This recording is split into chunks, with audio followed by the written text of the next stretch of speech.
So for the most part, there's usually this, I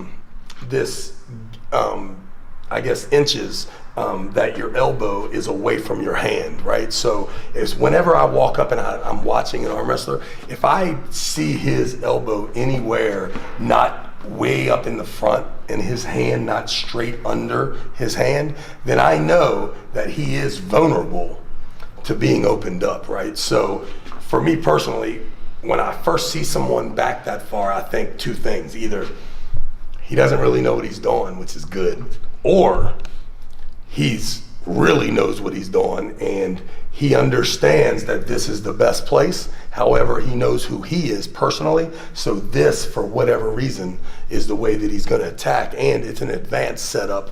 You know, I always have to think about that, right? Either, you know, depending on who he is, the accolades that he has. But I will tell you this, I've met very successful arm wrestlers that really don't have a clue from what I'm coming from, but they're just actually stronger than everyone else. So for me, if you ask me what would be a good setup for a good posting thing, I could do exactly what he did and leave that angle as well, where I would have my hand out in front of my elbow. And what I tell people all the time is that if I drop something from this ceiling straight down, it's easy to crash down on that arm. However, if you put that elbow way forward to the point that the referee is constantly telling you to get that thing back, right away when your hand is underneath your elbow, right away you stop any of that stuff, right? You no longer are vulnerable here and now. And you'll notice too, when you first start arm wrestling anyone on the kitchen table or the lunchroom table, as soon as you start to gain some position on them, one of their best defenses in the lunchroom is to throw that elbow, just keep throwing it forward, right? You've had them kind of run you all the way over there. And so it's just simple. Your elbow coming forward will protect your hand from opening up. And what I mean by that is if your elbow is back and your hand is facing my chest or stomach and you make a fist, and as long as I get in there with them fingers, I can open them fingers up, right? It's just a matter of time.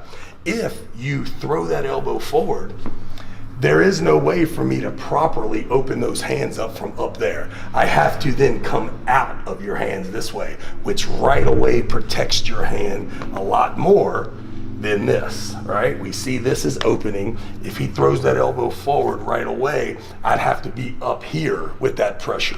Rising pressure would start to open his hand, but the traditional side pressure would actually just turn his hand this way, and you would get into this finger battle, which is much more of him, it's much more protective of him to either getting the strap or getting a hold of those fingers. So I will urge everyone, when you first get up here, make sure that your elbow is way in front of your hand. Keep that hand on your side of the table and the elbow forward.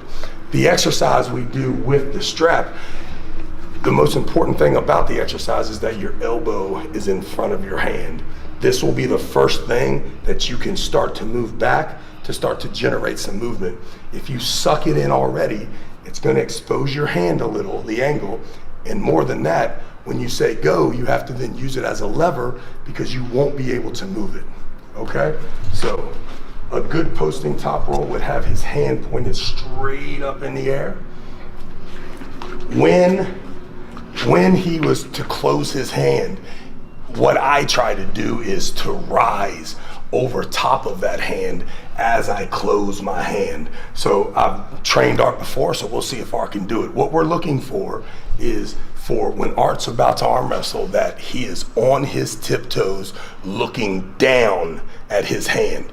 All of his weight is on his front foot, but because he is very trained up at having his elbow away from his body and fighting with that strap, he will still have back pressure even though he's on his front foot and leaning forward, okay? So elbow away from his body, hand straight up in the air. As that referee tells Art to close his hand, he should be rising to his toes and looking down at his fingers. Let's see if he does it. Close your hand. Beautiful. And I tell people all the time, you can relax, Art, that cocking that gun is the same as if you're on the pitcher's mound or in the batter's box. The referee in the set grip will give you an indication of when he's going to say go. if you take the match to the set grip, you can dictate and you can figure out when he's gonna say go. When does he say go in the World Arm Wrestling League, in the National Arm Wrestling League? They tell you to close your thumb, close your hands, and the next thing is go. So one of the big things we practice here is ghost arm wrestling, him by himself, right? We look from the silhouette, and what we want to see is his body really close to the table, but his elbow far away from his body. His elbow way on the front part of that, and his hand straight up in the air.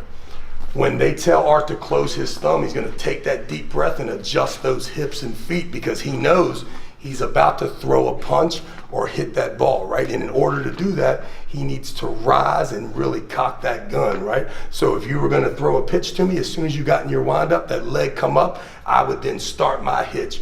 If I'm throwing the ball, right, I'm gonna raise this leg before I make that pitch.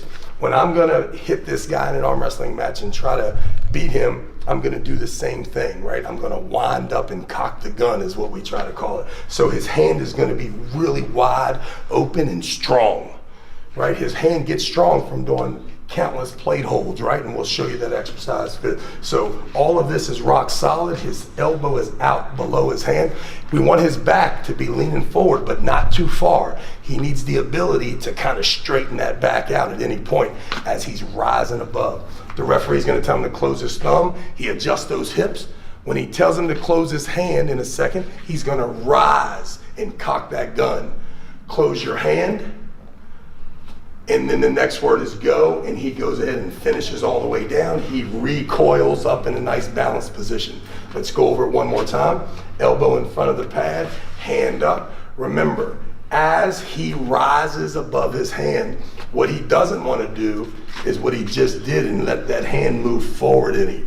So as you rise above it, your hand stays there.